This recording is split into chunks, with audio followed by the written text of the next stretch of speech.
أعوذ بالله من الشيطان الرجيم يا أيها الذين آمنوا إذا ضربتم في سبيل الله فتبينوا ولا تقولوا لمن ألقى إليكم السلام لست مؤمنا تبتغون عرض الحياة الدنيا فعند الله مغانم كثيرة كذلك كنتم من قبل فمن الله عليكم فتبينوا إن الله كان بما تعملون خبيرا.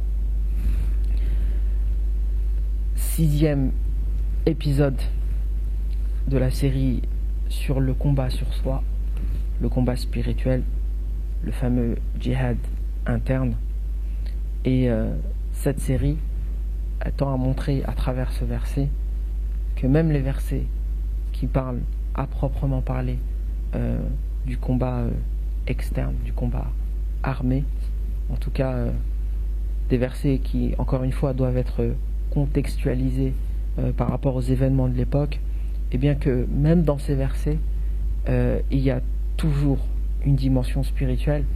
Allah Azza wa Jal reproche à certains des compagnons du prophète sallallahu alayhi wa sallam de prêter de mauvaises intentions à certains de leurs ennemis qui leur disaient salam, ou alors qui se convertissaient à l'islam, qui disaient la ilaha illallah.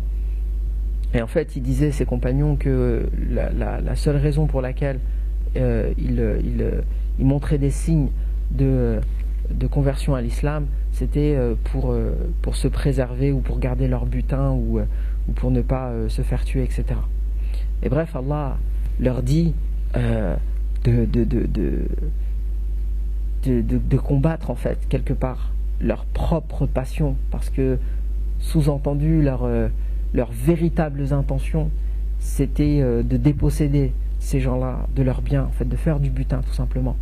Et en gros, Allah Azza wa Jal explique qu'un vrai combattant est une personne qui a d'abord réussi à vaincre son avidité quelque part, et que en fait il fait aussi allusion au fait que ces gens-là étaient avant cela des non-musulmans, des convertis eux-mêmes, ils sont eux-mêmes des convertis, et que par conséquent ils doivent avoir cette empathie envers les non-musulmans.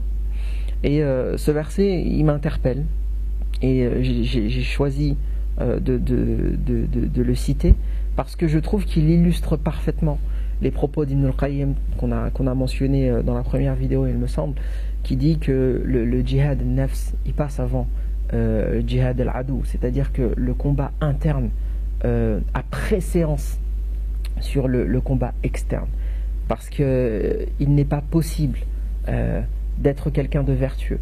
On aura l'occasion, Inch'Allah, dans le 7e épisode, d'expliquer un petit peu si vous voulez, j'ai envie de dire la philosophie ou l'esprit du djihad, pourquoi le djihad a été prescrit en islam, quelle est la finalité de ce djihad, et donc on aura l'occasion, Inch'Allah, de développer ce point-là. Mais quoi qu'il en soit, l'imam Ibn al-Qayyim a dit, il dit djihad al-nafsi مقدم على جهاد العدو في الخارج وأصل له فإنه من لم يجاهد نفسه أولا لم يمكنه جهاد عدوه في الخارج. Donc il dit que le combat interne passe avant le combat de l'ennemi, du combat externe, et il dit que c'est même le fondement, le point de départ, la base, parce que celui qui n'est pas capable de combattre son ennemi interne et a fortiori incapable de combattre l'ennemi externe. Il y a aussi une citation d'Ibn Taymiyyah qui est souvent pris en exemple pour, en tout cas, qu'on considère comme étant quelqu'un d'extrémiste et quelqu'un qui aurait inspiré pas mal de groupes extrémistes contemporains. Mais en vérité, c'est lui qui lit un petit peu son œuvre, se rend compte qu'il est d'une profondeur et d'une richesse. Il est bien plus complexe à cerner que ne le prétendent certains, et je dirais même que les personnes qui prétendent s'en inspirer sont déjà les premiers à le discréditer par leur comportement et leur incapacité à globaliser son œuvre, à contextualiser son œuvre, à prendre des extraits de son œuvre et à essayer de les appliquer à leur contexte qui est forcément différemment du leur. mentionné qu'il a vécu à une époque de croisade, à une époque de troubles, il y avait les Mongols, il y avait énormément de problèmes politiques et géopolitiques à son époque. Donc c'est toujours la façon dont on le cite qui va déterminer le sens de ses propos. Mais bref, Ibn Taymiyyah dit par rapport à cette question de djihad, il dit هذا الجهاد, en parlant du djihad nafs, du djihad interne, هذا الجهاد حقيقة ذلك الجهاد يعني جهاد العدو فإن هذا فرض عين وذاك فرض كفاية. C'est-à-dire que ce djihad, il parle du djihad interne, c'est l'essence de l'autre forme de djihad, c'est-à-dire le djihad externe, le djihad des ennemis. Et il dit que le premier, c'est un djihad, c'est une obligation individuelle, tandis que le second est une obligation collective. Il veut dire par là que le combat armé, tout comme peut l'être dans un contexte politique comme celui de l'Occident par exemple, on peut être dans une situation où le gouvernement français décide de faire une conscription et de combattre un ennemi extérieur, comme il le fait par exemple avec les armées professionnelles, et en fait que de manière générale, un État, en tout cas c'était le cas à l'époque où il y avait de véritables États musulmans et non certaines contrefaçons comme à notre époque, un État a besoin d'une armée pour défendre les intérêts qui sont les siens.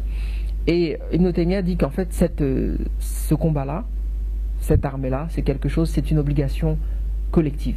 Donc si une partie de la population le mène, l'autre partie de la population en est exemptée. En revanche, le combat interne, c'est une obligation individuelle. C'est quelque chose d'impérieux, quelque chose de nécessaire en tout temps, à toute époque, et ça concerne chaque individu.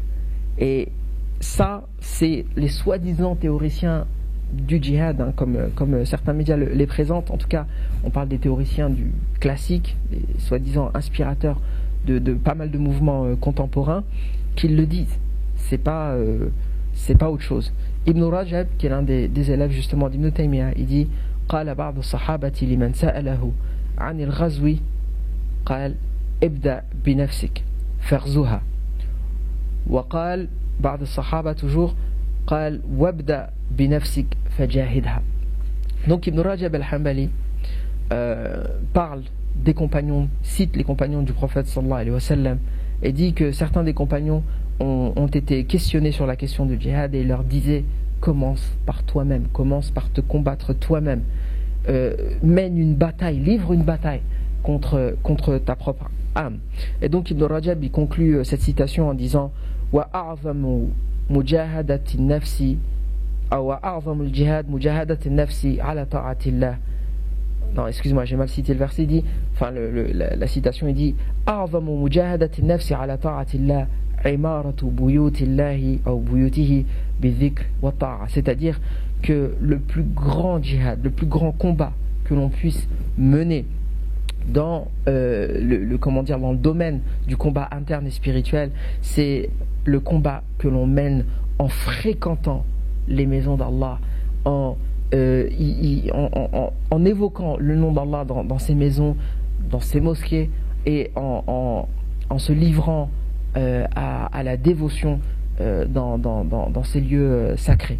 Donc voilà, j'ai choisi ce verset, j'ai choisi ces auteurs parce qu'ils sont souvent dans le box des accusés pour d'un côté disculper le Coran.